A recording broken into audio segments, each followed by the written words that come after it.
열왕기하 7장 3절에서 10절까지입니다. 열왕기하 7장 3절에서 10절까지 한 절씩 교독하겠습니다. 열왕기하 7장 3절에서 10절까지. 성문 어귀에 나병 환자 4사람이 있더니 그 친구에게 서로 말하되 우리가 어찌하여 여기 앉아서 죽기를 기다리랴. 만일 우리가 안다면 성읍에는 굶주림이 있으니 우리가 거기서 죽을 것이요 만일 우리가 여기서 머무르면 역시 우리가 가서 양복하자. 그들이 우리를 살려들면 살 것이요 죽이면 죽을 것이라 하고 아람 진으로 가려 하여 해질 무렵에 일어나 아람 진영 끝에 이르러서 본즉 그곳에 한 사람도 없으니 이는 주께서 아람 큰 군대의 소리를 듣게 하셨으므로 아람 사람이 서로 말하기를 이스라엘 왕이 헷 사람의 왕들과 애굽 왕들에게 값을 주고 그들을 우리에게 오게 하였다 하고 해 질 무렵에 일어나서 도망하되 그 장막과 말과 나귀를 버리고 진영을 그대로 두고 목숨을 위하여 도망하였음이라. 그 나병 환자들이 진영 끝에 이르자 한 장막에 들어가서 먹고 마시고 여기서 은과 금과 의복을 가지고 가서 감추고 다시 와서 다른 장막에 들어가 거기서도 가지고 가서 감추니라. 나병 환자들이 그 친구에게 서로 말하되 우리가 이렇게 해서는 아니 되겠도다.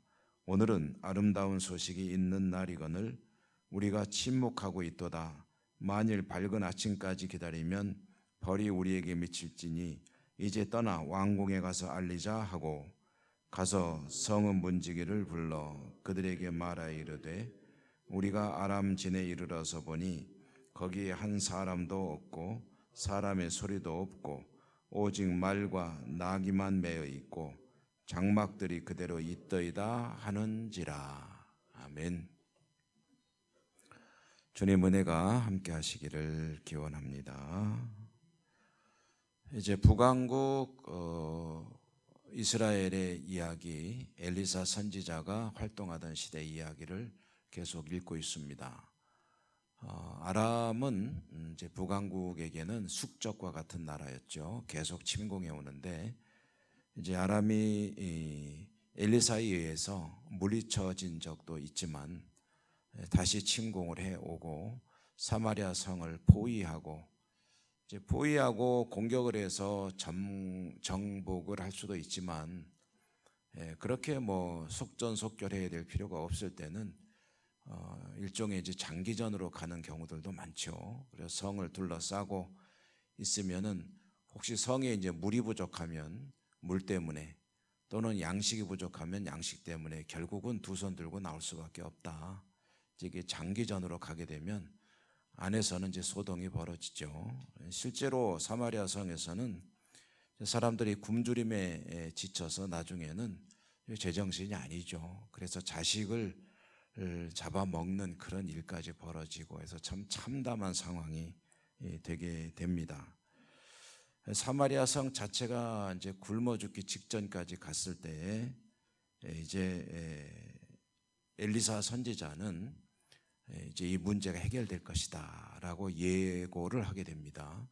이 길, 그러니까 그 다음 날이면은 이제 엄청난 가격에 거래되는 양식의 그 문제, 사실 먹을 것도 아닌 그런 뭐 짐승의 머리 같은 것들이 이제 거래가 되고 있다는 이런 비정상적인 상황은 이제 해소가 될 것이다 이렇게 예고를 합니다. 그때 이제 성문 어귀에 오늘 말씀에 보면은 성문 어귀에 4사람이 있다 하는 건데 이 성문 어귀라는 곳은 일종의 이제 이스라엘과 아람 군대 입장에서 보면 완충지대죠. 여기가 이제 전투가 벌어질 수도 있고 전투가 벌어지지 않을 때는 중간에 이제 비어 있는 우리나라 뭐 비무장지대와 같은 이제 완충지대인 셈인데 여기에 이제 네 사람이 머물고 있었다 하는 것은 이 사람들은 이제 성 안에 있을 수 없는 사람들이다라는 얘기가 되죠. 이스라엘 백성들이지만 이유가 뭐냐면 나병 환자이기 때문이다.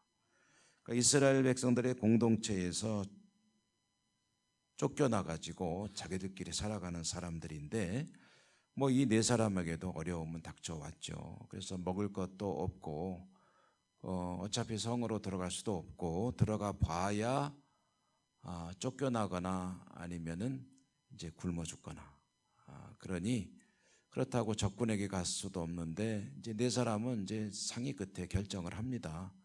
그래서 그래도 아람에게 가면은 뭐 맞아 죽을 수도 있겠지만 맞아 죽지만 않고 항복했다 그러면 받아주면 굶어 죽지는 않을 거 아니냐 해가지고 이제 아람 진영으로 가게 됩니다. 해질 무렵에 갔다고 하죠. 해질 무렵에 갔는데 그때 이제 거기 가보니까 이제 텅텅 비어 있는 겁니다. 그래서 해질 무렵이라는 얘기가 가진 의미가 뭐냐면 다음 날이 시작됐다는 뜻입니다. 그러니까 엘리사가 말한 그 문제가 해결되는 이제 때가 되었다. 이제 해질 무렵. 그래서 이제 아람 진영으로 가보니까 사람이 하나도 없는 겁니다. 그러니까 여기도 저기도 텅텅 비어 있는데 그들이 먹고 생활하던 그런 생활에 필요한 물품들은 그대로 두고 다 이제 도주해 버렸더라. 심지어는 가축들도 군마도 두고 도망갔더라. 이제 이들은 왜 그랬는지 모르죠.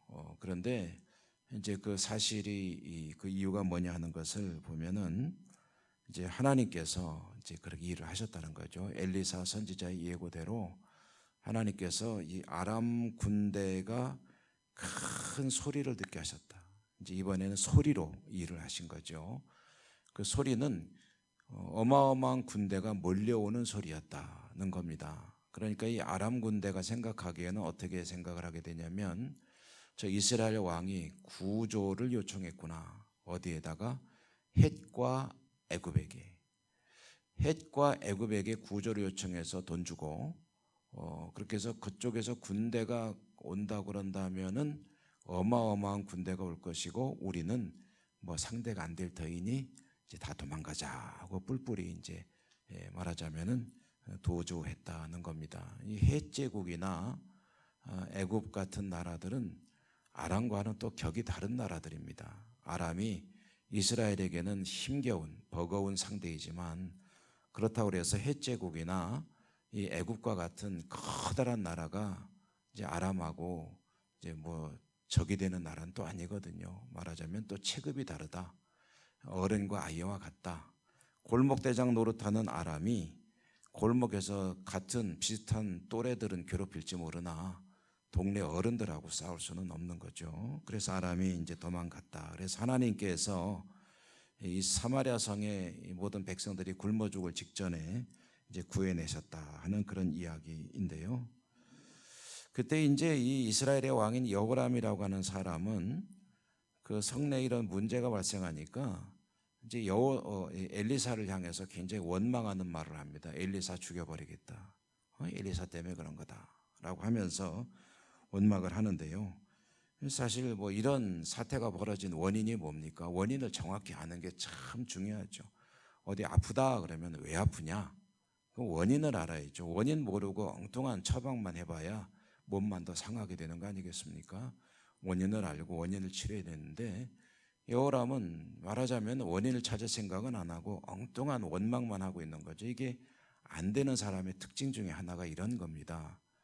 자기에게 문제가 있으면은 도대체 이 문제가 도대체 왜 온 거냐는 것을 잘 찾아가면은 거기서 대책이 나오는데 그거는 생각 안 하고 자꾸 엉뚱한 대로 원망의 화살을 돌리는 그런 경우들이 있죠. 여호람이 엘리사를 원망했고 그 신하 중에 한 사람은 엘리사가 뭐 해결된다고요? 죄송합니다. 좀 속된 표현을 쓰면 웃기는 소리 하지 말라고 하십시오. 그러면서 그가 말하기를 하늘에 창이 나도 그런 일은 벌어지지 않습니다. 해결 안 된다는 거죠. 하늘에 창이 나도, 이 말은 우리식으로 말하면 하늘이 두 쪽이 나도 그런 일은 절대로 일어나지 않습니다. 그런데 이 사람 말이 틀렸느냐면 맞는 말입니다. 왜냐하면 이 사람은 바알을 믿는 사람이거든요.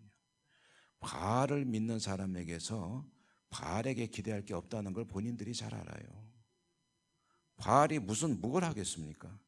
이런 문제 해결할 능력이 없는 엉터리라는 것은 사실은 자신들이 잘 알고 있죠. 그렇기 때문에 이렇게 말을 하지만, 그러나 또 모르는 게 있죠. 뭡니까? 하나님은 바알과 다른 참 신이시다. 갈멜산 정상에서 판명이 났죠. 하나님은 참 신이시다라는 것은 모르고 있으니 이 사람은 결국 나중에 이제 목숨을 잃게 되는데, 어찌됐든 해결의 열쇠는 하나님께 돌아오는 것인데, 그들은 하나님께 돌아올 생각은 하지 않고 엉뚱하게 원망만 하고 푸념만 하고 앉아있다라는 것이 참으로 비극의 원인이 되는 거죠.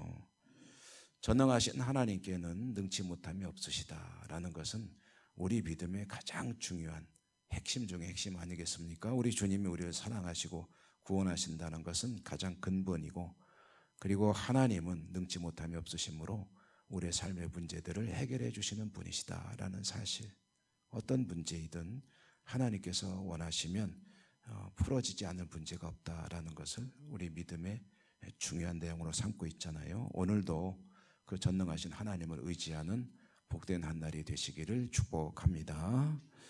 은혜로우신 하나님 감사합니다. 저희들을 사랑하셔서 또 새벽에 불러주시고 하나님을 예배하며 한 날의 삶을 시작하게 하신 그 은총 감사합니다. 주신 말씀에 의지해서 오늘도 하나님을 의지하며 우리 주님과 동행하는 복된 하루를 꿈꾸어 봅니다. 성령님 인도해 주시고 승리하는 복된 한 날 되게 하여 주옵소서. 예수님 이름으로 감사하고 기도드립니다. 아멘. 하늘에 계신 우리 아버지 이름을 거룩하게 하시며 아버지의 나라가 오게 하시며 아버지의 뜻이 하늘에서와 같이 땅에서도 이루어지게 하소서. 오늘 우리에게 일용할 양식을 주시고 우리가 우리에게 잘못한 사람을 용서하여 준 것 같이 우리 죄를 용서하여 주시고 우리를 시험에 빠지지 않게 하시고 악에서 구하소서. 나라와 권능과 영광이 영원히 아버지의 것입니다. 아멘. 기도합니다. 여러분의 기도와 우리가 함께 기도하는 공동의 기도를 드리시기 바랍니다. 특별히 아픈 분들에 대한 기도를 계속해 주시기 바라고요. 나라와 민족과 우리 교회와 그 외에도 여러 가지 우리가 기도할 제목들을 놓고 주여 한번 부르고 기도합니다.